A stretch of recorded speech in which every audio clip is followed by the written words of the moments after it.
paid for by you with your cable subscriptions. Thanks for that. Notice we have new graphics and music, too. Fitting, because today we saw perhaps the biggest twist yet in the serpentine story of President Trump and the alleged surveillance of him and his staff by the Obama administration.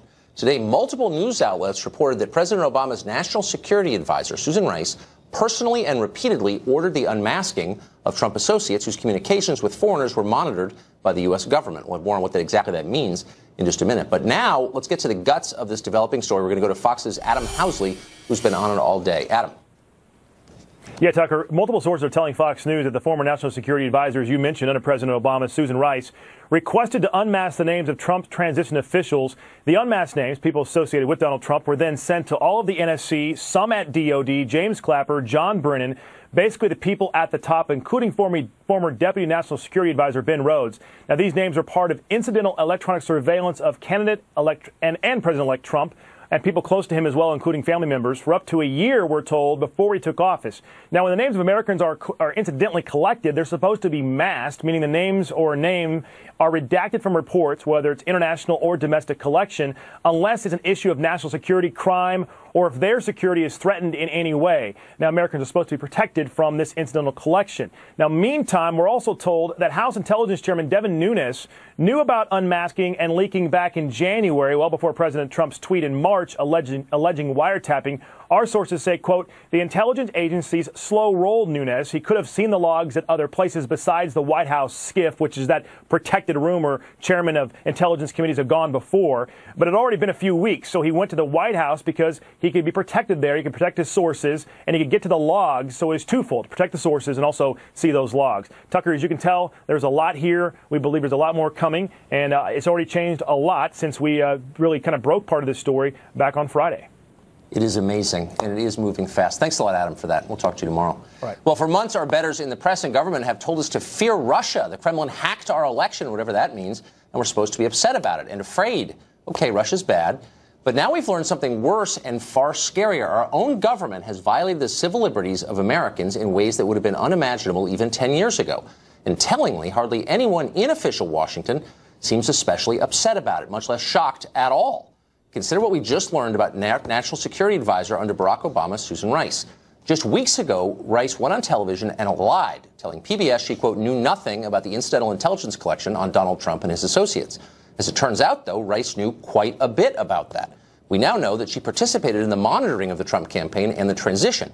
Now, strikingly, many of the communications she and the Obama administration monitored were apparently unrelated in any way to the investigation into Russia.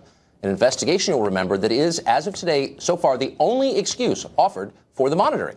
So what exactly were the Obama people doing spying on the Trump people? And by the way, let's drop the silly euphemisms. Monitoring the conversations of your political opponents and then trampling measures designed to protect their identities isn't incidental collection. It's not normal above-board behavior. It is spying.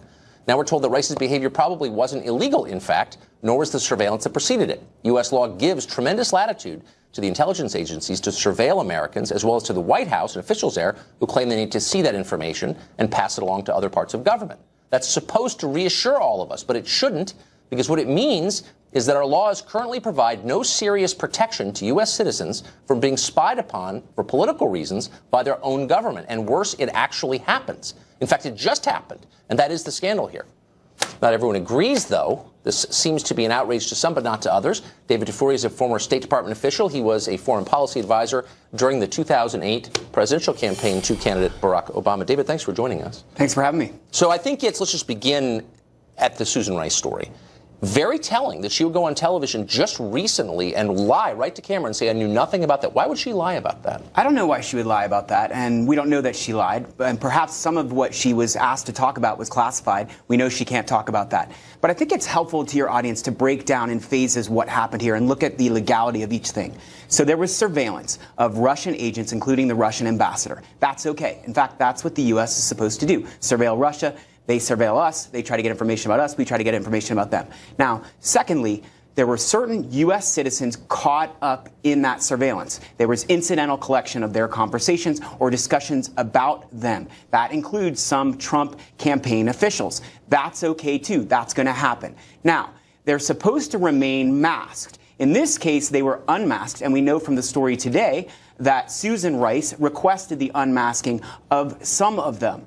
Now, you have to look at what are the criteria for unmasking. And there are two basic criteria. One, do you need to know the name of the U.S. citizen in order to understand the intelligence? Or two, does the intelligence suggest that the U.S. citizen may be involved in some criminal activity? Now, we know now from Director Comey of the FBI that there's an ongoing criminal investigation of the Trump campaign and the potential cooperation between Trump officials and Russia. So therefore, there could be a very good reason for this unmasking. We need to find out. There might be. Is there a good reason for the spying that had nothing to do with the Russia investigation, which we now know encompassed an awful lot of surveillance of apparently Trump himself and his associates? What could possibly be the justification for that during a presidential campaign? Well, we don't know that. That has not come out. No one has suggested actually, Fox News is reporting that a lot of this material had nothing at all to do with that Russia investigation. So again, in the middle of a presidential campaign, when you have one party which is seeking to defeat another party, for the party in power to use its intel gathering capacity against the other party seems way out of bounds, legal or not, doesn't it? Tucker, we have to look at each surveillance and the communication that happened in that surveillance. Now, surveillance doesn't just happen with Russia. It happens with agents of other countries as well. There are lots of countries around the world. Lots of countries have agents here. So all sorts of conversations could have been surveilled. And Trump campaign officials could have been caught up in that, too. So we have to look at each incident of unmasking. No, but and you have to apply the two criteria that I mentioned. But it's not simply about the unmasking. It's the fact of the spying. It's the fact that during a presidential campaign, the Obama administration was spying on the people around Donald Trump. And again, we're reporting today it was not all about Russia. So that's obviously a mystery we haven't solved. But I'm just saying, not the legal questions. Everything is legal in Washington, as you know. Everything is legal. NSA collects everything, and it's legal. Fine. Is it ethical? Is it moral? Would you want it to happen to you? I do not agree with the premise that the Obama administration was spying on the Trump campaign. This was incidental collection that was part of the normal surveillance that goes on. This surveillance actually started under the Bush administration. President Bush the incidental started this type of So basically what you're saying, so under the Trump administration, let's say we find out virtually every leader in Congress speaks to officials from foreign governments all the time. Let's just pick Chuck Schumer. We could pick any of them. Sure. And we're going to spy on the government officials with whom we know Chuck Schumer speaks. And, oh, my gosh, we just collected confidential information on Chuck Schumer. And then we're going to pass that up to chain and to various intelligence agencies, State Department, and then we're going to leak it to the press. Is that okay? But you're putting this backwards. We are surveilling foreign agents of foreign countries, especially foreign countries that happen to be enemies of the U.S. or pose a threat to the U.S. If someone like Chuck Schumer happens to talk to those people, that information is going to be collected. Now, unless Chuck Schumer is engaging in improper activities or we suspect Chuck Schumer to be involved in criminal activity, his name should remain masked, unless we have to know his name to understand the intelligence. But why now, would my guess is Rice there were lots of conversations that were surveilled that involved Trump campaign officials that were not unmasked, but certain ones were unmasked. I've heard this explanation from the very beginning. This is just what we do. It's totally cool. But wouldn't someone inside the Obama White House with deep political experience and knowledge, maybe Susan Rice, who's one of the president's closest political advisors and friends, say, wait a second, this guy's running a campaign as a Republican for president. Maybe we should pull back. Now, it's being reported tonight by Sarah Carta at Circa that according to NSC records, her interest in the surveillance began in July when he got the nomination and accelerated throughout the election cycle till November. That looks political to me. Doesn't it to you? I mean, you're insinuating that's why Susan Rice did this. Not insinuating. I'm asking why in the world could she possibly be unmasking the names of people in a campaign against her preferred candidate? Well, Tucker, put this in context. We know that Russia was engaging in hacking in the U.S. in order to interfere with the election. We have said all 17 of our intelligence agencies have said that Russia was engaging in hacking. For that? And that hacking started before July. Stop. You brought this up, and you act as if we all know this. And I don't think we all do know this, actually, because for all the evidence that's been thrown out there and all the leaking, the underlying evidence of the alleged crimes that justify all of this spying, they're being close held by the Obama people. You saw today an Obama official on television saying, I can't discuss the underlying evidence. Why is that when they can discuss everything else? What is this underlying evidence we all assume exists? What is this based on? Well, no official with classified information can discuss that classified information. So you tell that to Mike Flynn. Well, if you want to talk about Mike Flynn, I mean, Mike Flynn lied to Vice President Pence about the nature of his conversation. To Pence is now a crime, and you get to reveal confidential information if you lie to Mike Pence? No, that was improper. And I'm glad you brought this up, because there's a fourth phase to this, which is some of this information, including the fact that people were unmasked, was leaked. The fact that that was leaked, that is improper. And I agree with you that those who leaked information, probably broke the law, and they should be investigated too. What's this about? What's this about? I'll tell you what it's about. We all assume that we know Russia hacked the election, and I'm just asking you, why has not one person, not one, and I do this every single night, characterized what exactly that means? I'm getting very frustrated. I don't know what it means to hack an election. I don't know exactly what they did that would constitute a crime so severe that you'd have to spy on the Trump campaign to prove it. Tucker, what is that They evidence? hacked into the DNC's emails, and they leaked those emails out in a strategic way to impact the election. Why and won't all of our intelligence agencies? How do you know that? Because every single one of our intelligence agencies have said that. Director Comey has said that. Clapper has said that. They said have that. All No, said actually, that. then and if you don't maybe trust them, maybe you can answer this question. I asked the ranking Democrat on the House Intelligence Committee, Adam Schiff of Burbank, California, can you look me straight in the face and say that you have evidence that the Russian government hacked John Podesta or the DNC email accounts? And he declined to do that. So I just want to know, unless you and I have to go on faith, we have to trust politicians in a political system on faith.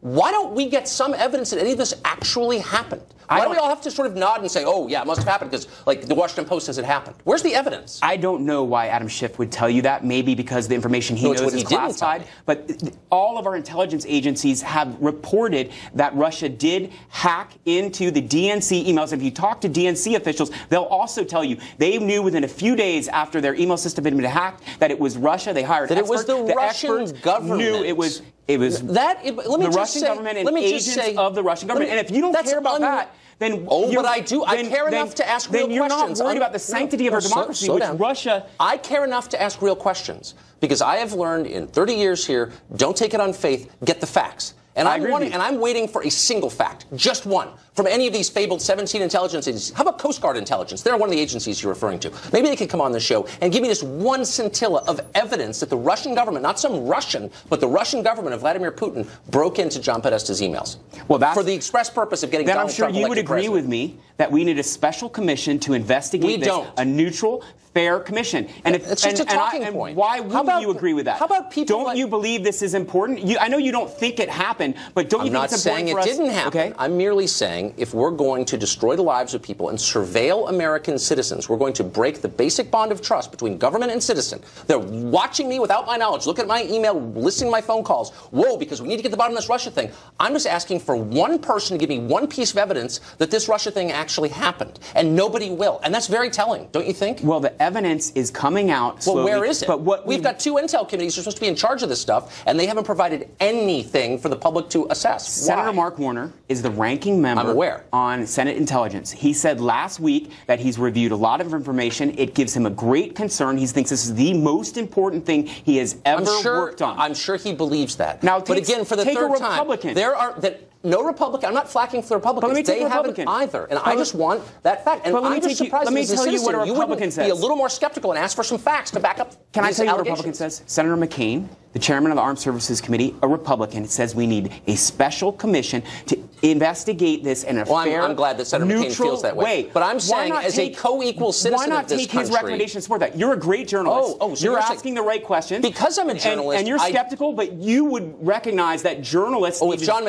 to investigate this, right? It's important enough that we should investigate it and get the answers that you don't think we have yet. So if John McCain says it, then we all have to sort of nod in bovine assent and be like, oh my God. Well, I think it is. And I am a journalist, and all I'm asking for is one piece of evidence that the core crime occurred, that the crime being used to justify spying on American citizens. And I think as a liberal, you would say, hey man, I'm concerned about spying on American citizens. Nobody, even most Republicans, denies that a crime occurred. Most Republicans thought they were weapons of mass destruction in Iraq. Russia hacked into DNC's emails. That is a crime. Hacking is a crime. We also know they were engaging in other activities to try and interfere with our election.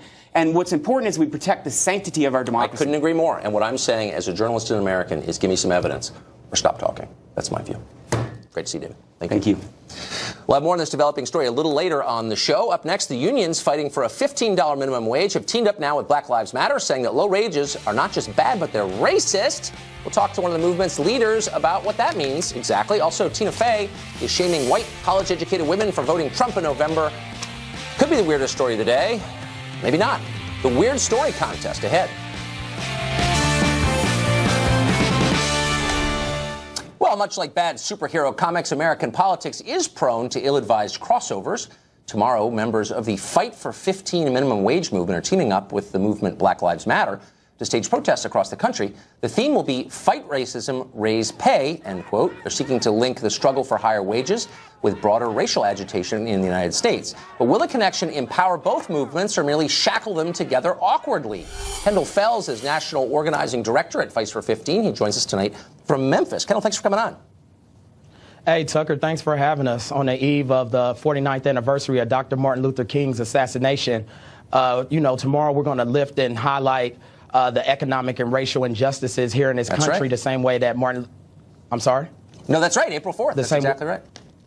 Yeah, absolutely. The same way that Martin Luther King Jr. did. And we're going to link these two movements up, and we're going to highlight all the things that we've been doing in this country for the 20 million workers who have received wage increases. Right. Okay. That's interesting. I'm always for higher wages, and I'm not even here to make a case against raising the minimum wage. I think you can make a case for it. I'm just surprised by your position on immigration. I guess that's what really shocks me. Here's your press release. It says, Fight Racism, Raise Pay rally, and it specifically says, quote, immigrant rights and Trump's immigration ban. Now, given that there's a lot of economic data that show conclusively that large-scale low-wage immigration lowers wages for American workers, how in the world did you wind up advocating for immigration rights? What does that have to do with wages? Well, here's the real reality, Tucker. When you're talking about racial and economic justice, you have to remember what Martin Luther King said. What's the use of being at the counter if you can't afford the burger? The reality is there's about 64 million workers. About 46% of the workers in this country make less than $15 an hour. Overwhelmingly, they're black and brown people occupy low-wage jobs. 60% of Latinos make less than $15 an hour. About 52% of black workers make less than $15 an hour. Until all workers in this country, whether they're Latino, black, white, woman, or man, are making a livable wage, we're not going to be able to get the economic engine of this country going. And that's why states like Texas and North Carolina and Hawaii and Chicago and Illinois, so on and so forth, are in the process of trying to raise wages to $15 because it's not a single city in this country where you can live for less than $15 an hour. Well, Tucker. Kendall, I'm not actually disagreeing with you, but let me just re-ask my question. So there was a Harvard study not long ago that showed that low-skilled immigration, legal and illegal, lowered wages for American workers by about $402 billion a year. So if you have a lot of people willing to work for less, wages don't go up, they go down. And yet, that's an obvious point. I think you'd know it since you represent a labor union, but instead you're taking the kind of Chamber of Commerce position that, we need more workers here because it saves on labor. And I just think it's kind of a weird position for you to be taking. Do you understand my question? I understand your question clearly, but what I'm saying is I think that the actual issue that your viewers really want to know about is the $150 billion a year that your viewers are paying in order to subsidize companies like McDonald's and companies like Walmart. Yeah, that's true. Because their workers live in poverty. But Tucker, whether they're immigrant workers, black workers, or white workers, they live in poverty, so they're on public assistance. So they're on food stamps, they're in subsidized housing, and your viewers are the ones that are footing the bill while McDonald's makes off with $5 billion a year, Tucker. I actually agree with you on that, Kendall. But again, I'm just going to ask you a third time. How does it make it better to bring in people from third world countries who are willing to work for much less? They will always keep wages down. Unions used to understand this. They were against wide-scale immigration because it hurt their own members. Why aren't you against it? You're not really serving your members on this, that I can tell. The workers that are in this country, Tucker, they're already occupying these jobs. They're already working in these fast food restaurants. They're already working in home care. They're already here, and they're already occupying the jobs. The real problem with wages here in this country and the real problem with jobs here in this country are companies like McDonald's that are suppressing wages so people can't actually figure out a way to get a leg up. And, okay, I'm trying, Kendall. I'm trying with the whole supply and demand concept. Tucker, let me ask you this. Tucker, listen, Tucker, I understand your question, but what I'm saying is these workers are already here in this country, Tucker. So what's happening is these immigrant workers are actually, companies are trying to pay them under the table. This is silly. They're trying to pay them less than. Look, in states, in Arizona, for example, when the state started enforcing the law that says only legal people here legally can work, it had an effect, a rising effect on low-end wages because there were fewer people undercutting the value of labor, right? I mean, this is just like, you don't get it, obviously, for whatever reason. Let me ask you a question. So you make $150,000 a year. I looked up, the labor statistics are public. How'd you get a job like that? And like, do you have tips for people on how to do that at such a young age? I think that's like 10 times what the average minimum wage worker makes a year. It's a lot. Yeah, well, we can talk about, Tucker, we can talk about how much I make. Obviously, that's public information. But I think the real question is, what has the Fight for 15 movement? How'd you do that? Well, wait, hold on. But Tucker, I'm the organizing. Okay, Tucker, I'm going to answer your question. What I'm saying is I'm the organizing director of the Fight for 15. Over the last 4 years, the Fight for 15 has been responsible for $62 billion with a B dollars in wage increases for workers. So 22 million workers in this country have gotten. But you want to talk? You're talking about what? I mean, but the thing is, how old are you, Kendall? But Tucker, it's about what the actual point is. You want to talk about my salary, but what I'm saying is, why are we talking about my salary is public information, Tucker? I know that, but my salary is public information. But Tucker, what do you have to say about the 22 million workers that have been able to receive a wage increase? So mothers that have had Thanksgiving for the first time, fathers that's been able to give their kids Christmas gifts for the first time. But we would rather have a conversation about my salary. No, I spend a lot of time on this show talking to people about ways to make wages higher. I think it's really important. And as the left is spending its time on transgender bathrooms, I want to talk about wages because I think it's meaningful. And I agree with you on that. I'm just merely asking, like, how do you make $150,000 a year when you're fighting for minimum wage? It seems like a pretty cool trick. And if you have tips for other people who don't make much, maybe you could pass them on, but you don't want to. You should write a book about it, though. Well, I don't mind passing it on, but I think what your viewers really care about. Look, Tucker, 46% of the workers in this country make less than $15 an hour. Those are your viewers. Those are the people that are watching this show. So while they're on public assistance and they're not able to feed their kids, we're supposed to talk about myself. So it seems like the better conversation is it's just kind of interesting, but you don't think so. And I understand. Kendall, thanks for joining us. I appreciate it. All right, thanks a lot, Tucker. Up next, President Trump has been in office so briefly that inauguration party leftovers are probably edible until the other day. But Juan Williams said despite that, the president's chances of being impeached, very high. He'll join us in a minute to explain how exactly that'll work.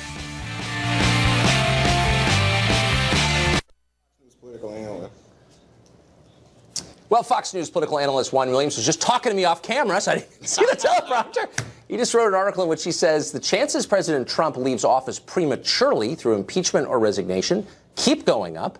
He says Republicans are in no hurry to defend Trump given his low approval numbers, while evidence the Trump campaign colluded with Russia supposedly increases every day. Dun, dun, dun. Williams also boldly says Democrats have made themselves look apolitical in recent months, which presumably will give them moral authority if they actually attempt to impeach Trump. You'll have to read the rest of the column for the rest of it. Juan joins us now. Great to see you, Juan. Thank you so much, Tucker. So he's been there like 20 minutes, and already you're impeaching him. When are you guys voting? Right. I'm not impeaching him. I'm just telling you, though, from the political point of view, you look at the poll numbers right now. There was a really intriguing poll last week by a left-leaning group. Yeah. And it said that if people believe that Russia was involved in colluding with the Trump campaign, about half of them say Trump should either resign or be impeached. And then the second shoe was, oh, guess what? 44%, about half of them believe that Russia was involved. So these are people who are ready for resignation, impeachment already. And as you know, his most recent poll numbers have more than 50% disapproval. But that's based on a hypothetical question. I mean, if Trump turns out to be responsible for sinking the Lusitania, I would think he could get impeached as well. I mean, there are a lot of, right? So, I mean, the problem with predicating anything like this on the poll numbers is that when it comes to Trump, polls are not just wrong, but like they're unbelievably wrong. They're historically spectacularly wrong. Well, up to a point. I mean, they can be spectacularly wrong in estimating the depth of his support. But look at the reality on the political ground. I think in the last week we've had some instruction from the Republican side, and I think that's really where you got to focus. It's not the Democrats have the power, but remember, when you start looking at Republicans like Freedom Caucus moving away and saying, you know what, this guy can't punish me in my district, that tells you something about what the polls are showing in those districts. But I wonder, okay, so the truth, as you know, is that Trump is not a conventional Republican at all, and that his views, his political views, are not in line with those of a lot of Republicans in the House of Representatives. Correct. The question is, who represents more actual voters, Donald Trump or an individual member of Congress? I mean, it's like not even close. Right. So do they have the power to destroy the Trump presidency? I'm not sure they do. Well, that's the question. Here's the thing. a lot of Republicans fear that they will be maligned as having undercut the Trump presidency if they give in to anything that looks like, you know, we think there's a serious problem here with Russia. So they're reluctant to do that because they don't want anybody to say, you know what, you're the traitor who turned on the man we elected president. As you point out, he's got nationwide support. But right now, they're also very much in touch with the idea that Flynn's asking for immunity, Carter Page, Roger Stone, all these people, I'm going to come testify. And they're very aware that the tide may be shifting, and they don't want to get caught in the underdraft and pushed out and have the Republican brand damaged by the Trump presidency. But see, here's what I find so striking. You've got two stories unfolding in parallel. Right. On the one side, you have the allegation that Trump coordinated with the Russian government, for which there's precisely no evidence at all. There's not one scintilla of evidence. On the other side, you have Trump's claim that he was surveilled by the Obama administration. Right. Okay? Which may not be strictly speaking accurate, but there's actual evidence that there was, in fact, surveillance of Trump and his associates during the campaign and the transition. Of Trump? Of Trump. No, today reported that Trump and people in his orbit were caught up in surveillance. Caught up. So that's an important distinction to make for the audience. That it's that they're caught up as the U.S. government was legitimately and legally pursuing surveillance of Russians. But that's the thing. Why are we assuming all of a sudden that this surveillance was both legitimate and legal? I mean, my assumption is that all of it's legal. Yeah. But why would it? Because everything is legal. The government does. No, it is. Nobody ever goes. Are you kidding? No. Did Lois Lerner go to jail? I don't know that what she did was illegal. No, that's your assumption. But I will say this, that when you have the FBI director come before the Congress and say, I'm involved in an investigation, and say no evidence that President Obama ever wiretapped or surveilled Donald Trump, I think to myself, well, if this was illegal activity, he certainly would point that out. Maybe he would, maybe he wouldn't. I don't even because I think the FBI director's public behavior is bizarre. And I think anybody watching, I thought his revealing the investigation to Hillary during the campaign was bizarre. The whole thing is bizarre. But in one sentence, don't you think someone in the White House, before Susan Rice unmasked the names, would have said, hey, Susan Rice, in the middle of a presidential campaign, maybe you shouldn't do that? Well, wait a second. Remember, if this is true that she unmasked the name, there are legitimate reasons that she wants to know who the Russians are talking about or talking to in order to determine what is going on and affect the national security interests of the United States. She was a legitimate Well, there might have been. There might also have been illegitimate reasons. Well, that I don't know, but I can see that you like the conspiracy theory. It's not a conspiracy. It actually happened. But she did. There's no proof that it's illegal or she did something wrong. It's highly unethical to me. Okay. Juan Williams, come back. I appreciate it, Tucker. Thank you. Up next, the Rockville illegal immigrant rape case was already pretty bad, but it's getting worse. After the break, we'll tell you how Montgomery County, Maryland taxpayers footed the bill hundreds of thousands worth to ensure illegal immigrants stayed in their schools. That story ahead. Well, the alleged rape in Rockville, Maryland by 2 illegal immigrants continues to defy expectations by becoming more appalling every day. Montgomery County, where Rockville is located, is effectively a sanctuary county. It turns out the county has hired an immigration lawyer who, for $575 an hour, provides the county's services, quote, in connection with immigration matters. Now, that attorney, Leon Rodriguez, previously served on the board of Casa de Maryland, which helps illegal immigrants avoid deportation. Dan Stein is president of the Federation for American Immigration Reform, FAIR, and he joins us now. Dan, thanks a lot for coming on. Hey, great to be here. So they're paying this guy $575 an hour. For full-time, that's $23,000 a week, $1.2 million a year. I'm not saying he's making that, but that's an incredibly high wage, the highest in the school district, apparently. What's he doing? Look, the political apparatus in Montgomery County is, to some extent, linked in with Casa de Maryland, which feeds into the Democratic Party. So Leon Rodriguez ran U.S. Citizenship Immigration Services for Obama. And basically, he used to rubber stamp applications through, run a visa mill. We used to call it, Leon Rodriguez, Ramrod Rodriguez, or, Ramrod for short, because basically everybody got a trophy. And he promised that the people who got these unconstitutional amnesties had nothing to worry about. So now he's going to bat for Montgomery County and these other jurisdictions that want to fight Trump, stop immigration law enforcement, and do whatever they have to do to effectively obstruct justice. They call it that. But why? Jeff Sessions says you're not going to get any money, and so they're going to spend some money to get back on the federal payroll. Does this make the schools better when you have a lot of people coming into your school who have illegal status? Does this improve the quality of education? There's nothing about these programs that does anything but fuel the demographic change that feeds the Democratic Party's political base. I mean, this is what they're simply trying to do. It's total corruption. inside dealing, greasing the palms. I mean, Perez was part of this whole operation, too, in Casa de Maryland. People need to understand the corruption at these local levels with Democratic Party operations, which are basically, Montgomery County's council actually gives money to Casa de Maryland, where Rodriguez was on the board of directors. It's all self-dealing. It's all cozy insider stuff. And, I live in Montgomery County. I'll tell you, I'm tired of paying. I don't want my tax money going to pay $575 an hour for somebody who wants to fight against immigration enforcement. But, Tucker, what Trump needs to do is not just fight to take away their money.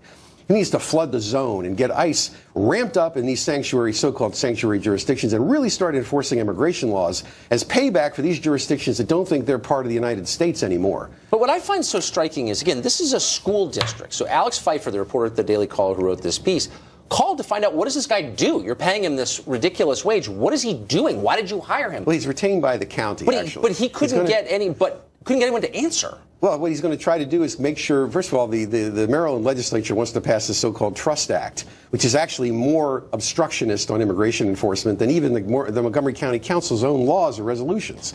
So, he's there to provide some conformance, but he's also there to help the county if they want to sue on Trump's executive orders, sue to stop Jeff Sessions from taking away sanctuary money.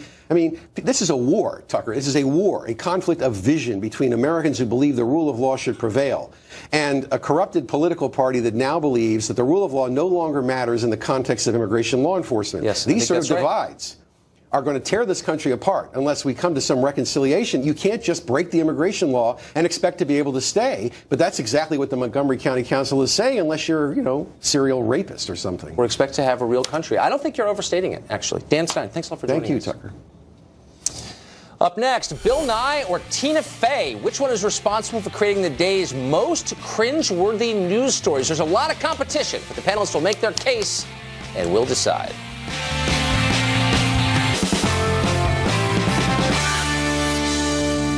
So we got a new set, new graphics, new music. We're going to try a new segment tonight. It's called Top This. We'll see. Here's how it works. Two panelists will join us. Each one gets to tell what he or she, in this case she, thinks is the most outlandish stories of the day. After each has made their case, one will be crowned the victor, I will judge. First contestants tonight, Kelly Riddell, Deputy Opinion Editor at The Washington Times, Capri Cafaro, former Ohio Senate Minority Leader and Executive in Residence at the American University's School of Public Affairs. Welcome to you both. All right, Kelly, you are first. There's a lot of nuttiness going on in America right now, but you've isolated what you think is the nuttiest of all. Well, Tina Fey, the comedian extraordinaire. Apparently, she hates women like me. Like you? Well, the 44% of white, college-educated women who supported Donald Trump this November. Because apparently we're ill-informed. We watch way too much HGTV. I happen to like HGTV, but that doesn't You're not alone. Property Brothers is a great show. But that doesn't mean that I also don't stay attuned to what's happening politically. Like the fact that our GDP growth has staggered below 2%. That there's no, jobs for a lot of people out there in the economy. So she's saying you're the reason Trump collected. I think we have a bite of this. This is Tina Fey attacking you, in effect. Watch. We sort of need to hold the edges, that it's sort of like a lot of this election was turned by kind of white, college-educated women who now would maybe like to forget about this election and go back to watching HGTV. And I would want to urge them to you can't look away, because it doesn't affect you this minute, but it's going to affect you eventually. Right. So be as concerned as Tina Fey, Kelly. I don't know if you're as good a person as Tina Fey. Yeah. We'll find out in a minute. Yeah, we'll find out. Capri, what's the most outrageous thing that happened today? Well, let me ask you, Tucker. Do you like Bill Nye, the science guy? I know Bill Nye, the science guy. But do you like him? Now, you may not, it's okay, but here's the thing. What people don't realize is that there's going to be this March on Science, much like the March for Women. March on Science. The March for Science. Because For science. And, of course, who do you want to lead the March for Science? Than Bill Nye, the science guy, right? Who's not actually a scientist, but that's fine. Part of it is the rub is that Bill Nye is actually an engineer. He is not really a science guy. But apparently the folks that are organizing this march got in a little bit of a kerfuffle because they were very concerned that they were projecting this image of, stereotypes that the only scientists that are out there are white guys. So what did they do? They decided that they were going to bring in two other women of color to flank the non-science Bill Science, the science guy. So, the concern here, again, for me as a Democrat, is, look, we need to pick our battles, right? And instead of, going crazy about what kind of image we're portraying, if you really care about really advancing the agenda of science. Why don't you get some real scientists, bring them to Capitol Hill, and testify instead of having a march? Come on. So people who don't believe in sonograms are lecturing me on science, for one thing. That's a deal killer. For another, if you're going to have a march for science, wouldn't you put a real scientist at the head of it? Right, exactly. And not Bill Shouldn't Nye? that be the issue? But shouldn't that be the thing that you're concerned about, that you don't have a real scientist to lead the science march? Like, find one of those dudes. So what they're really saying is they hate white men more than they hate global warming. Well, you'll be the judge, Tucker. I'm going to be the judge. You're going to be the judge. Both of you, I will say, have very strong entries tonight. Mm-hmm. I think your story proved the point that Tina Fey is just a much better, more caring, more intelligent, more decent person than you will ever be. So genuflect before her. And that is, of course, annoying as hell. And you are making the case that people who beat their chests about science don't know what it is. Maybe. And I think both of these stories are over the top, but yours is slightly more annoying, Capri. And so you win tonight's crown. Yes. And by the way, we don't have a prize. We don't have a prize yet. I don't you know like being what? a loser, Tucker. This is one of those games that may be better to lose, Kelly. Okay. Probably. Right. It was great to see you both. Thank you for Thank you, kicking Tucker. off this feature. Absolutely. We'll see if it continues. All right, coming up next, the Washington Post is a self-appointed champion in the fight against fake news. A shame, then, it can't stop itself from publishing fake news. We have an amazing example of that. It's worth staying tuned for. Please do.